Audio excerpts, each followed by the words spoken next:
दुनिया में इस वक्त तीन महाज खड़े हैं। पहली जगह पर ईरान एक दुनिया के साथ जंग लड़ रहा है और जब वो जंग लड़ रहा है पाकिस्तान में लिबरल्स को खड़ा कर दिया गया है कि इस जंग को या तो जियो पॉलिटिक्स की जंग साबित करें या फिर रिसोर्स ग्रैबिंग की जंग साबित करें, लेकिन इसको कभी भी दीन की जंग साबित मत करना। और आप ये देख रहे हैं कि सोशल मीडिया पे हर तरफ एक तूफान बदतमीजी है, जहां पर शिया सुन्नी फसाद की बात हो रही है, जहां पर बात हो रही है कि ईरान में क्या क्या टर्मोइल्स रहे हैं और कैसे ईरान सुन्नी स्टेट्स के खिलाफ काम करता रहा है। यहां पर बात और भी बहुत सारी चीजों की हो रही है जो मैं डिस्कस नहीं करना चाहता।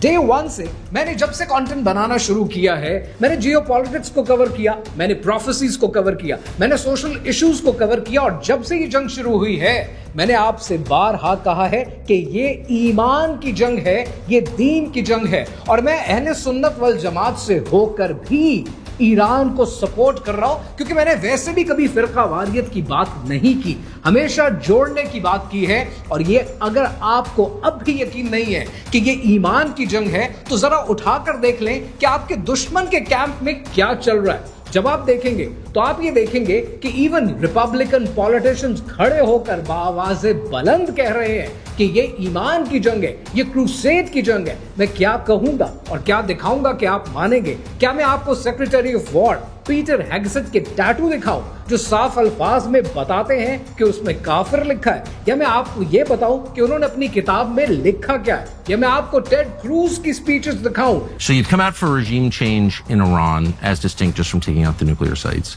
What does regime change look like in Iran? Somebody else in charge. How do you get there? Look, that ultimately has to be a popular uprising from the people. And it's not a complicated question. मैं आपको बताऊं तो फिर मैं आपको बताऊं क्या, या फिर मैं आपको डोनाल्ड ट्रंप की ओवल ऑफिस में व्हाइट हाउस में बैठकर अब्राहमिक प्रेयर दिखाऊं जो इस जंग से रिलेटेड हुई है। और यहां पर ये याद रखना आपके लिए जरूरी है कि अब्राहमिक रिलीजन्स के बीच में एक इंटरफेथ हार्मनी होना, ये बात इस्लाम में कहीं नहीं है। इस्लाम अमन की बात करता है, सलामती की बात करता है, लेकिन ये अब्राहमिक प्रेयर ये भी दीन में कहीं नहीं है। और उसी तरह अब्राहमिक एकॉर्ड भी दीन में कहीं नहीं है। दूसरी जगह जब आप नजर दौड़ाते हैं तो आपको नजर ये आता है कि यूरोप के अंदर सैटानिक फैशन शोज होते हैं, जहां पर शैतान की शक्ल बनाकर बहुत से फैशन क्लोथ्स को इंट्रोड्यूस किया जाता है। इन लोगों की शक्लें देखने वाली हैं। यहां पर इंपॉर्टेंट बात पता है क्या? इंपॉर्टेंट ये है कि जरा इनके हाथ देखें, और जब आप इनके हाथ देखते हैं तो इनके हाथ खून से रंगे हुए हैं। Now this becomes important in the context of war and I will be certainly talking about that too.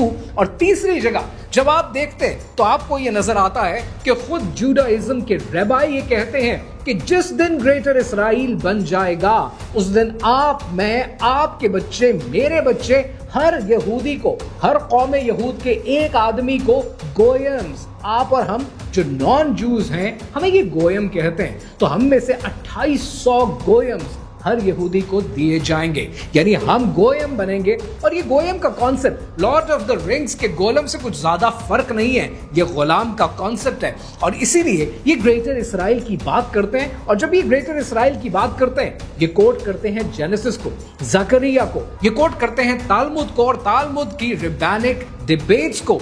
और यहां पर जेनेसिस के चैप्टर 15 वर्स नंबर 18 को देखना इंपॉर्टेंट है, क्योंकि इस वर्स के मुताबिक अल्लाह सुब्हानहू व तआला ने वादा किया हजरत इब्राहीम अलैहिस्सलाम से कि नील से लेकर फरात तक जितना इलाका बनता है यहाँ पर हजरत इब्राहीम अलैहिस्सलाम के डिसेंडेंट्स को आबाद किया जाएगा, ये इलाका इन्हें दिया जाएगा। और इस इलाके में जब ये ग्रेटर इसराइल अगर खुदा ना खास्ता बनता है तो इसके अंदर फलस्तीन, वेस्ट बैंक, गजा मुकम्मल, जॉर्डन, लेबनान, सीरिया मुकम्मल, इसके अलावा कुवैत मुकम्मल, टर्की का जनूबी हिस्सा, सऊदी अरेबिया का शुमाली हिस्सा, और ये इजिप्ट का पेनिनसुला भी खा जाएगा जो कि इजिप्ट का सरसब्ज इलाका है। इसीलिए ग्रेटर इसराइल के इस प्रोजेक्ट को समझना जरूरी हो जाता है, ताकि आपको ये समझ में आए कि अगर ये अपनी प्रोफेसीज पर चलते हैं तो इनके मुताबिक आने वाले दिनों में इनके मुताबिक क्या होने वाला है, कहानी क्या है, आइए समझते हैं।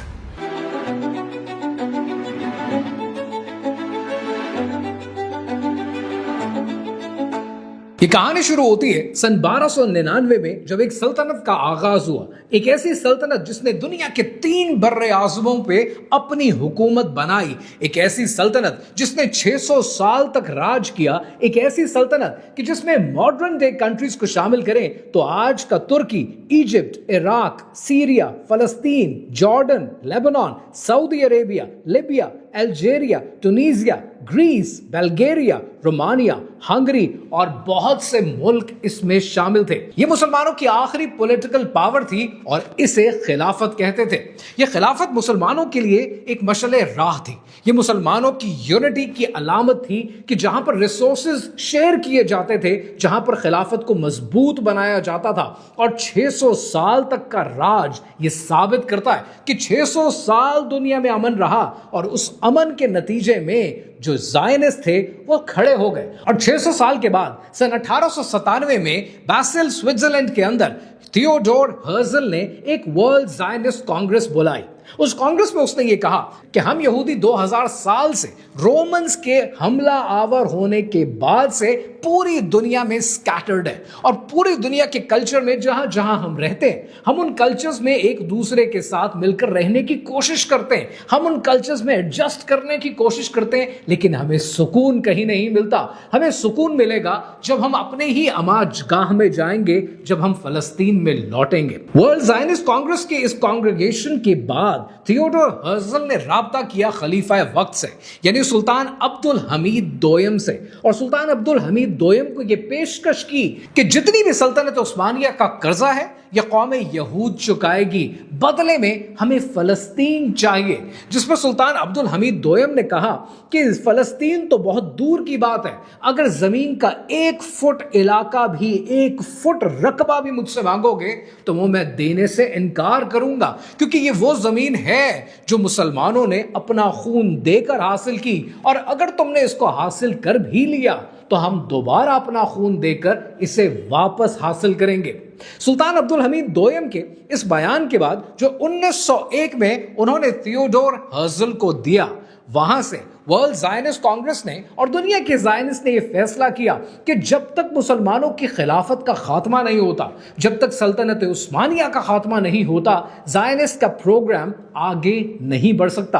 और उसके बाद आपने ये देखा कि सन 1908 में यंग टर्क मूवमेंट का सिलसिला शुरू हुआ कि जहां पर यंग टर्क्स खड़े हो गए सल्तनत उस्मानिया के खिलाफ। अब यहां पर सवाल यह है कि ये कौन लोग थे जो अपनी ही सल्तनत के, अपनी ही खिलाफत के खिलाफ खड़े हो गए। अगर आपको मेरी 2 दिन पहले की वीडियो याद हो तो उस वीडियो में मैंने जिक्र किया था जेकब फ्रैंक का और जेकब फ्रैंक के बनाए हुए सेबैस्टियन फ्रैंकिस्ट्स का। जेकब फ्रैंक जिसको आइडियलाइज करता था और जिसके बारे में कहता था कि मेरा रीइंकारनेशन है और जो मेरे जिस्म में आ गया है, वो इंसान था सेबेटाई ज़ेवी। सेबेटाई ज़ेवी के दौर में जब सेबेटाई ज़ेवी ने जूडाइज्म को छोड़कर इस्लाम कबूल किया, तब बहुत से ऐसे और लोग थे जो जूडाइज्म को छोड़कर इस्लाम कबूल करते थे। वो एट द सेम टाइम मुसलमान भी रहते थे और सीक्रेटली अपनी जूडाइज्म की और कबाला की प्रैक्टिसेस को भी कंटिन्यू रखते थे। और इन लोगों के लिए एक टर्मिनोलॉजी थी और वो टर्मिनोलॉजी है डॉन में। यानी डॉन में को किसी हद तक आप मुनाफिक भी कह सकते हैं।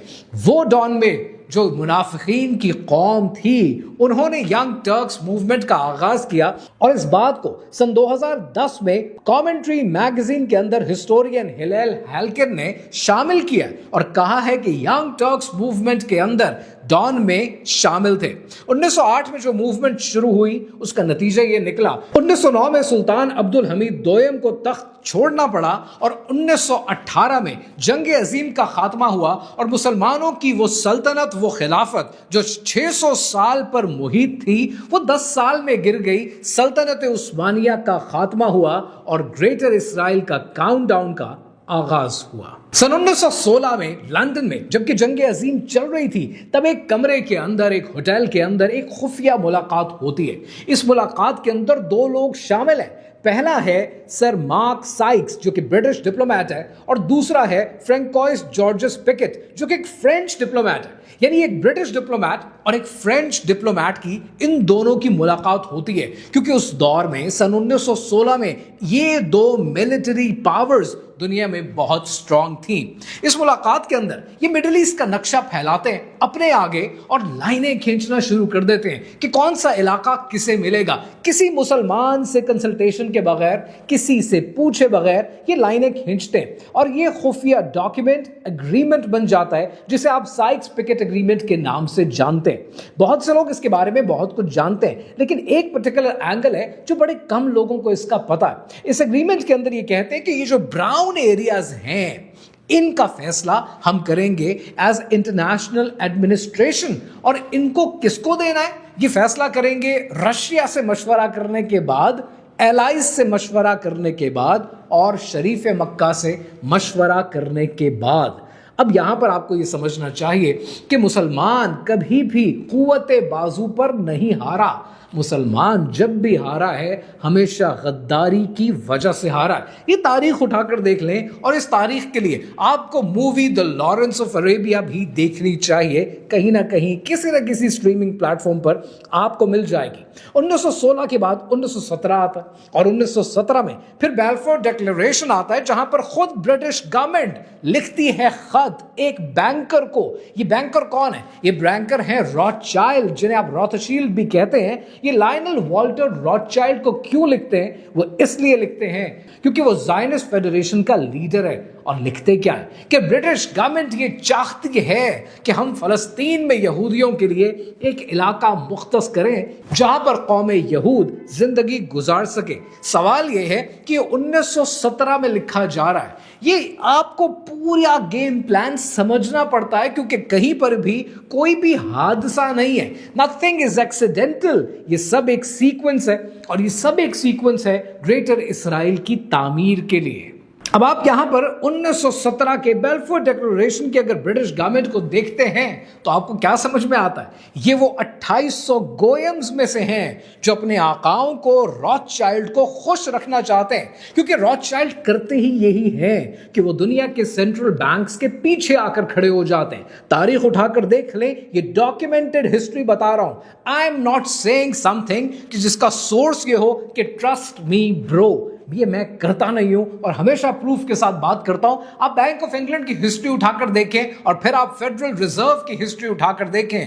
जब एक कौम के पीछे अपना पैसा लगाते हैं तो बदले में ये देखते हैं कि ये जब ये कौम पिटेगी जो कि ब्रिटिशर्स हैं तो इनके मुकाबले में किसको उठाना है? वो अमेरिकन हैं। और जब अमेरिकन डूबेंगे तो फिर हमने किसको उठाना है? और आप ये हैरान हो जाएंगे सुनकर कि बैंक ऑफ चाइना में इस वक्त रॉथशाइल्ड की इन्वेस्टमेंट कितनी है। गोइंग फॉरवर्ड आपने फिर ये देखा कि 1917 के बाद मुल्क बंटना शुरू हुए, खित्ते अलग होना शुरू हुए, छोटी छोटी मुसलमानों की रियासतें बनना शुरू हुई क्योंकि जब आप एक ऑटोमन एम्पायर को खत्म करते हैं तो आपकी कोशिश ये होती है कि इतने छोटे हिस्से बांट दो कि कोई आपके मुकाबले में खड़ा ना हो सके। और उस वक्त जितने हिस्से बांटे गए वो कौमियत की बुनियाद पर नहीं थे, वो कॉन्फ्लिक्ट की बुनियाद पर थे। और ये बड़ा इंपॉर्टेंट पॉइंट है जो आपको समझना चाहिए। And again let me quote, 1989 के अंदर एक किताब लिखी गई जो कि डेविड फ्रॉम्किन ने लिखी और इस किताब का नाम है a peace to end all peace. और वो कहता है कि जितने इलाके थे ये सब इलाके इस तरीके से बांटे गए कि जो गारंटी करते हैं कि परमानेंट कॉन्फ्लिक्ट रहे, ताकि कॉन्फ्लिक्ट में ये रहे, आपस में लड़ते रहें कि अगर तेल इराक से आता है तो पानी शाम से आता है। ये आपस में ही लड़ते रहें, कभी इकट्ठा होने का नहीं सोचें। जरा एक मिनट के लिए याद करें कि जब पाकिस्तान मार्ज वजूद में आया तो पाकिस्तान और भारत के दरमियान, इंडिया के दरमियान जो लाइन खींची गई, वो जो रेड क्लिफ की लाइन है, उसमें कितने डिस्प्यूटेड एरियाज हैं। चाहे वो रन ऑफ कच्छ हो, चाहे वो कश्मीर हो, ये सारे डिस्प्यूटेड एरियाज बनाए गए। मे बी पाकिस्तान में हिस्ट्री उठाकर देखते हैं तो आपको ये लगता है कि उस वक्त खिलाफत मूवमेंट जरूरी थी और मुसलमानों ने खिलाफत मूवमेंट का आगाज किया लेकिन उसमें मोमेंटम नहीं आया। और मुझे ये लगता है कि अल्लामा इकबाल भी इसी हक में थे कि एक उम्मत ही की बात की जाए, एक मिल्लत ही की बात की जाए। तभी इकबाल ने कहा था कि इन ताज़ा खुदाओं में बड़ा सबसे वतन है। इन ताज़ा खुदाओं में बड़ा सबसे वतन है, जो पैरहन इसका है वो मजहब का कफन है। लेकिन शायद उस बात को इतनी पजीराई नहीं मिली। मेरी नज़र में नेशनलिज्म इतनी इंपॉर्टेंट नहीं है कि जितनी उम्मत इंपॉर्टेंट है। इसीलिए आज आप देखते हैं कि उम्मत के लिए दिल हर मुसलमान का जल्दी धड़कता है, लेकिन नेशनलिज्म पर इतनी जल्दी नहीं धड़कता। हम झंडे की इज्जत करते हैं, हम पाकिस्तान की इज्जत करते हैं, हम हर मुल्क की सॉवरेनिटी की इज्जत करते हैं, लेकिन ये याद रखें कि उम्मत पहले है और जो सेकंड बेस्ट है, अगर उम्मत इकट्ठी नहीं है, अगर खिलाफत नहीं है, तो जो सेकंड बेस्ट है फिर वो नेशनलिज्म है। इसलिए नेशनलिज्म मैटर करती है, but as a second best matter करती है। And that's why I love my country and I love Pakistan. But अगर उम्मत का सवाल है तो वो पहला है।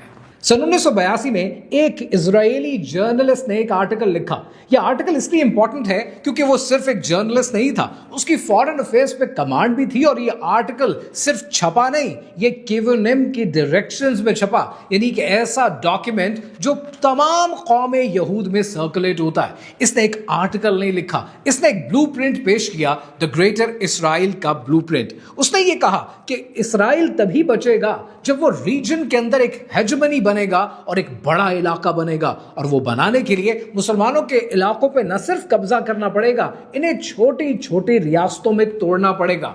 जो कुछ उसने 1982 में लिखा, आज जरा देखें कि उनमें से क्या क्या हो गया। उसने पहली प्रेडिक्शन की इराक के बारे में कि इराक को ऐसे तोड़ो कि वो 3 हिस्सों में बटे, सुन्नी एरिया, शिया एरिया और कुर्दों का एरिया। और फिर आपने ये देखा कि 2003 में अमेरिका इन्वेजन करता है इराक में, और नतीजा क्या निकलता है, वही जो ओदेद येनॉन के प्लान में शामिल था।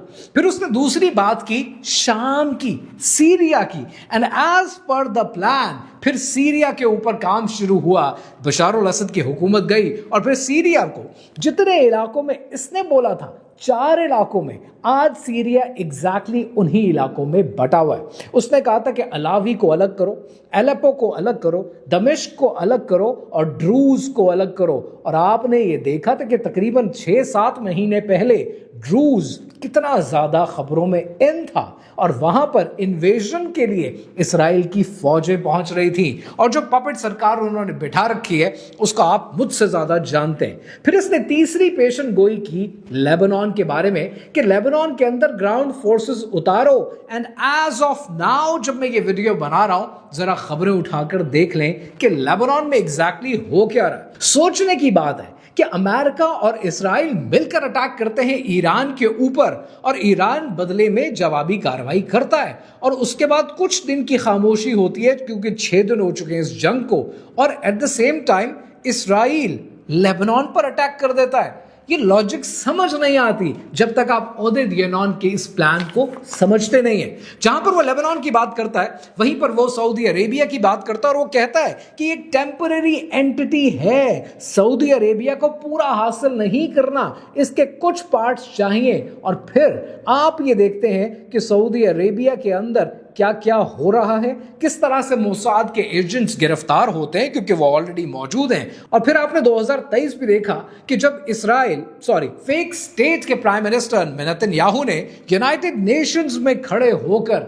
द ग्रेटर इसराइल का प्लान दुनिया को दिखाया और किसी ने मुजम्मत तक नहीं की। अब ये सारी राम कहानी सुनने के बाद भी, ग्रेटर इसराइल के प्लान को समझ जाने के बाद भी, पाकिस्तान का लिबरल अगर फिर भी बोलता है कि ये जियोपॉलिटिक्स है, ये रिसोर्स ग्रैबिंग है, इसराइल के पास बहुत टेक्नोलॉजी है, हमारे सैमसंग के फोन तक वो हैक कर सकते हैं, तो ये आपके ईमान की कमजोरी है। और आप इस ईमान को न सिर्फ अपने लिए कमजोर करते हैं, आप बाकी कौम का और उम्मत का हौसला भी पस्त करते हैं। आपको पता है कि 1937 में बेन गुरियन ने एक लेटर लिखा अपने बच्चों को। उस लेटर को तारीख the letter to his sons Amos के नाम से जानती है, और उस खत में उसने लिखा कि हमें अरबों को उनके इलाके से बाहर निकालना है, बेदखल करना है। ये आपके सामने ब्लूप्रिंट्स मौजूद हैं, और आज आप बयानात सुन भी रहे हैं जिनमें वो साफ अल्फाज में ये बता रहे हैं, लेकिन आप सुनने को इसलिए तैयार नहीं है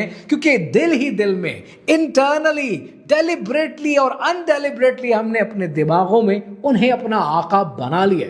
सैटेलाइट शायद इतना क्लोजली आपको देख नहीं रही है जितना आपके दिल में खौफ है, जो कि अल्लाह का नहीं है। वो खौफ सैटेलाइट का है, वो खौफ यहूद का है, वो खौफ अमेरिका का है कि मेरे आका नाराज ना होने पाए। मैंने बारहा बात की है, जब भी बात की है मैंने हमेशा उम्मत की बात की है और आज भी करता हूं। और बीइंग अहले सुन्नत वल जमात से होने के बाद भी ईरान के साथ खड़ा हूं, क्योंकि ये ईमान की जंग है और आपको आंखें खोलने की जरूरत है। और जितनी बातें ये 6 साल से कर रहा हूं आपके साथ, इसके लिए ना मुझे ईरान से पैसा आता है, ना मुझे सऊदी अरेबिया से पैसा आता है, ना मुझे किसी गोरों की ऑर्गेनाइजेशन से पैसा आता है, ना मुझे ISPR से या फौज से पैसा आता है। मैं वो आपके लिए कर रहा हूं जो आपको खुद अपने लिए करना चाहिए था। और ये सब कुछ सुनने के बाद भी अगर पाकिस्तान के वो लिबरल्स, जिन्हें शायद एक रोटी का टुकड़ा मिल चुका है, इस जंग को शिया सुन्नी का फसाद बनाने के लिए आप में और उम्मत मुस्लिमा के बदकिस्मती से उन गद्दार लीडर्स में कोई ज्यादा फर्क नहीं है। और शायद इन्हीं के बारे में फैज ने कहा था कि ये गलियों के बेकार आवारा कुत्ते कि बख्शा गया जिनको ज़ौक़े गदाई, जमाने की फिटकार सरमाया इनका, जहां भर की धुतकार इनकी कमाई। जो बिगड़े तो एक दूसरे से लड़ा दो, जरा एक रोटी का टुकड़ा दिखा दो। ये चाहे तो दुनिया को अपना बना ले, ये आकाओं की हड्डियां तक चबा ले। कोई इनको एहसास से जिल्लत दिला दे, कोई इनकी सोई हुई दुम हिला दे।